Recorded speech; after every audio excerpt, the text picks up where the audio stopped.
বিশ্বব্যাপী দেশের সিরামিক শিল্পের সক্ষমতা তুলে ধরতে চতুর্থবারের মতো শুরু হয়েছে সিরামিক এক্সপো 2025। 27 নভেম্বর রাজধানীর আন্তর্জাতিক কনভেনশন সিটি বসুন্ধরায় 4 দিনের মেলার উদ্বোধন করেন বাণিজ্য উপদেষ্টা শেখ বশির উদ্দিন।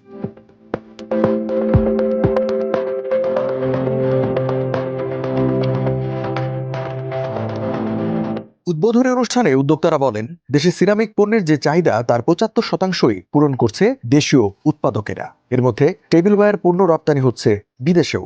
সরকারের নীতি সহায়তা পেলে আগামীতে তৈরি পোশাকের পরই বৃহৎ রপ্তানি খাত হয়ে উঠবে সিরামিক শিল্প। এই সেক্টর ডিমান্ড করে আনইন্টারাপ্টেড গ্যাস সাপ্লাই।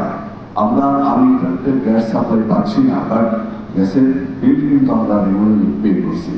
তো এটাও আমার মনে হয় যদি একটু আপনি দেখেন তাহলে এই সেক্টরটা আমার মনে হয় সাস্টেইন করবে এবং this sector could be next to R and D sector যদি আমরা ঠিকমতো গভর্নমেন্ট থেকে ফেয়ার জাজমেন্ট যেগুলো আমাদের পাওয়া উচিত সেগুলো যদি পাই।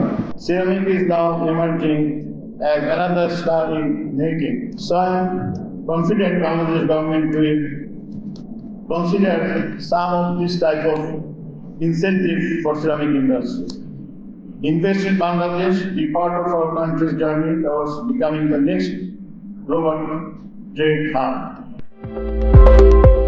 বাণিজ্য উপদেষ্টা বলেন, সিরামিক শিল্পে গ্যাসের সংকট কমেছে, নীতি সহায়তার বিষয়গুলোও সরকারের বিবেচনাধীন। তবে রপ্তানি বাড়াতে পণ্যের গুণগত মান ও বৈচিত্র্য বাড়াতে হবে। But today we are all struggling to fight within ourselves. The industry has exhibited an amount of growth, but to find excellence, I think we need to go backward and forward collectively. Without which, we can always complain. We can always leave the onus on the government and asking them to give us various form of incentives and tax breaks and everything. Of course, I'm not denying the necessity of all those as an effective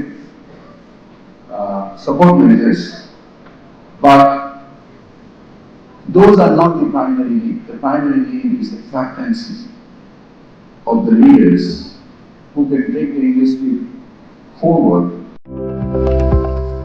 এবারে ceramic এক্সপোতে Bangladesh সহ 22টি দেশের 130টি stall রয়েছে, যার মধ্যে 90টি বিদেশি প্রতিষ্ঠানের।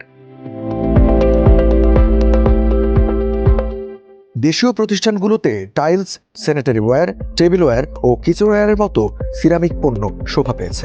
আসলে এই ধরনের এক্সপোতে আমরা চেষ্টা করি আমাদের নতুন ইনোভেটিভ নিউ কি আছে এটা দেখানোর জন্য। যদি আমি আকিজ সিরামিক্সের কথা থাকি আমাদের বলি, তাহলে আমাদের যেমন এই মেলার সবচেয়ে বড় আকর্ষণ হচ্ছে স্ল্যাব বাংলাদেশে এখনও কোনো কোম্পানি বানায় না এবং বাংলাদেশে এখন ইউজ টু শুরু হয়নি। এটা আসলে অনেক বড় একটা টাইলস, আপনার প্রায় 800 মিটার হচ্ছে আপনার উইথে এবং প্রায় 3200 হচ্ছে লেন্থে। সো এই টাইলসটা আমরা দেখাচ্ছি। সো উই বিলিভ দ্যাট মানুষ এটা দেখার পরে চিন্তাভাবনা শুরু করবে এবং যখন আমরা কমার্শিয়ালি প্রোডাকশন যাবো মার্কেটে দেবো, মানুষ এটা ইজিলি অ্যাকসেপ্ট করবে। একটা জিনিস বাংলাদেশ অর্জন করেছে, সেটা হচ্ছে we got the almost world standard. এটা হচ্ছে সবচেয়ে বড় অ্যাচিভমেন্ট আমাদের। আর গ্লোবাল মার্কেটে আমাদের কিছু কাজ আছে, আমরা ওই দিক থেকে ডেভেলপ করছি, আমাদের প্রোডাক্টটা গ্লোবাল স্ট্যান্ডার্ডে করার চেষ্টা করছি। যারা বড় কোম্পানি আছে, এইটা আমাদেরকে অনেক দূর নিয়ে যাবে আমরা আশা করি। বিদেশি প্রতিষ্ঠানগুলো স্টলে রয়েছে সিরামিক পণ্য তৈরির কাঁচামালের নমুনা, রয়েছে সিরামিক পণ্য তৈরির যন্ত্রপাতির পরিচিতি। All kind of material we all provide to them, to our customer. We also provide a so-called composed material to produce this kind of material, this Thai product. So almost in Bangladesh, we have a market share probably over the 80% already. বাংলাদেশের বেশ কিছু কোম্পানির এবং mostly সবাই যদি গুণগত মানের raw materials import করে এবং যারা করে তাদের কোয়ালিটি আপনি যদি ইন্টারন্যাশনাল মার্কেটে নিয়ে যান এবং ইন্টারন্যাশনাল মার্কেটের অনেক প্রডিউসারের প্রোডাক্ট আপনি দেখেন, কোয়ালিটি ওয়াইজ মোরলেস আপনি সেম পাবেন। আয়োজকরা জানান, সিরামিক পণ্যের কাঁচামাল ও আধুনিক প্রযুক্তির যন্ত্রপাতির খোঁজ যাতে উদ্যোক্তারা একই ছাদের নিচে পায়, সেজন্য এই প্রদর্শনী, যা থেকে লাভবান হবে দেশীয় প্রতিষ্ঠানগুলো। আমাদের দেশের সিরামিক ইন্ডাস্ট্রি কিন্তু সম্পূর্ণ ডিপেন্ডেন্ট অন ফরেন মেশিনস এবং ফরেন মেটেরিয়ালস। এখন আমাদেরকে এইটার সোর্সিং করতে অনেক ট্রাভেল করতে হয়, কারণ ধরেন চায়নাতে একটা মেটেরিয়াল আছে, জার্মানির একটা মেটেরিয়াল আছে, নিউজিল্যান্ডের একটা মেটেরিয়াল আছে। তো এখন এগুলো আমাদেরকেও প্রোডাক্ট দেখতে হলে বা জানতে হলে বা ইন্টারন্যাশনালি এক্সিবিশনগুলোতে যেতে হয়। আমাদের টার্গেট হচ্ছে গিয়ে যে আমাদের ম্যানুফ্যাকচারাররা এখানে থাকবে, যার কাছে সকল মেশিন এবং মেটেরিয়াল সাপ্লায়াররা আসবে। সো এটা আসলে ইনভেস্টমেন্ট গ্রোথের জন্য।